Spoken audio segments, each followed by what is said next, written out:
In this 8 o'clock hour.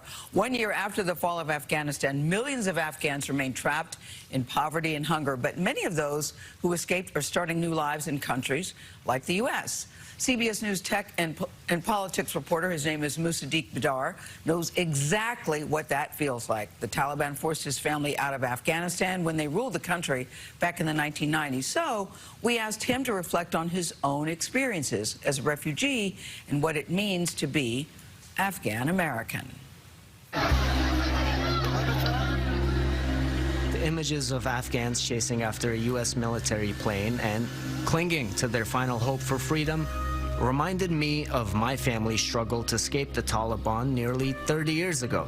I was born in the basement of our home in Kabul in 1992. The Taliban were just beginning to conquer Afghanistan. Rockets and bombs exploded outside while my family sought shelter underground during the Civil War. My mother, an airline attendant, and my father, a radio journalist who had been reporting on the Taliban's human rights abuses, became targets once the group took control of Afghanistan in 1996. A grenade meant to kill my father took the life of my grandfather and injured other members of our family. We soon found ourselves in the same situation that millions of Afghans are now in. Stay home and face potential death, or leave everything behind in search of freedom and opportunity. We left Kabul in the middle of the night, hiding in homes of family and friends for months before arriving at a refugee camp in Pakistan. I was 6 years old when my brother and I started working 10-hour days to help put food on the table. We weaved carpets that sold as luxury items in America and Europe. My dad's polio limits his physical mobility, so he homeschooled us at night. My mom waited outside various embassies in Islamabad, desperately trying to submit a refugee visa application. We slept on the floor and shared simple treats like birthday cakes, but continued to work toward a better future. Then in May of 2003, we got a life-changing call. Pack your bags, you're going to America. I was 10 years old, could barely say hello or how are you in English, but soon found myself translating government documents for my parents. We resettled in a small 2-bedroom apartment in Concord, California. My mom would roll sandwiches at Subway in San Francisco during the day and take English lessons after her shift. I put on my Team USA jersey, watched reruns of Full House and The Fresh Prince of Bel-Air, and carried a basketball around to fit in. For me, education was the catalyst to success, and America gave me the opportunity to seize it. The community in the Bay Area provided a welcoming environment and gave me a chance to proudly call myself Afghan American. Student volunteers here at the Athenian School tutored me on the weekends, took me to Giants games. And it was at this high school, while on a full scholarship, where I discovered my passion for reporting and telling stories. Musadiq Bidar. I studied journalism in Washington, D.C., a place I stayed for the next 10 years.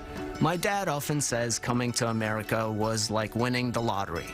But he also reminds me that prosperity isn't guaranteed.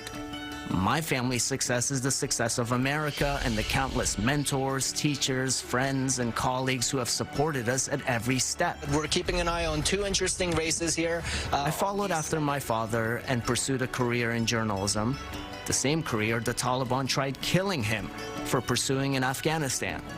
Last summer, I was driving from California to D.C., a quintessential cross-country road trip as part of an American dream realized.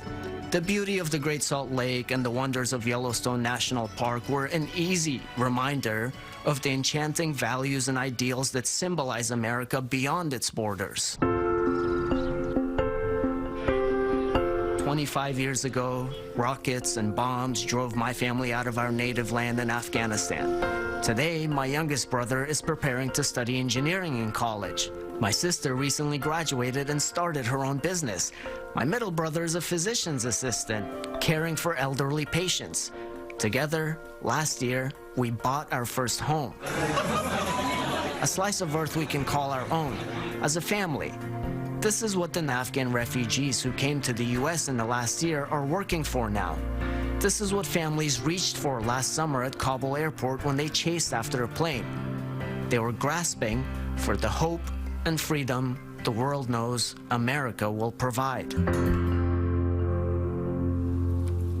Wow, thank you, Musadiq, for putting it in perspective. So much that we take for granted here. You know, listen, there's no question the country has issues, but always, whenever you go away and you come back, I'm always so happy and so proud to be back home in this country. And I love how he laid it all out for us. Just lovely, so clear, so relatable. Yes. I love the lesson. Carried a basketball. Carried a basketball so he could fit in. I love what he said about his family's success in America is America's success. Yeah, the bigger that is the hope of everybody who wants to come to this country. In that video of people clinging to the plane as it was taking on Afghanistan, some people died. Because that's how desperately they wanted to escape Taliban rule and to come here. And for him and his family, it's just a beautiful story. That is the American dream. That's what everybody wants. In his face when he said, "Pack your bags, you're going to America." A special shout out to you, Stacey Persoff, Stacey, the producer who was behind that, because those pieces are very hard to do when it's just track. Absolutely.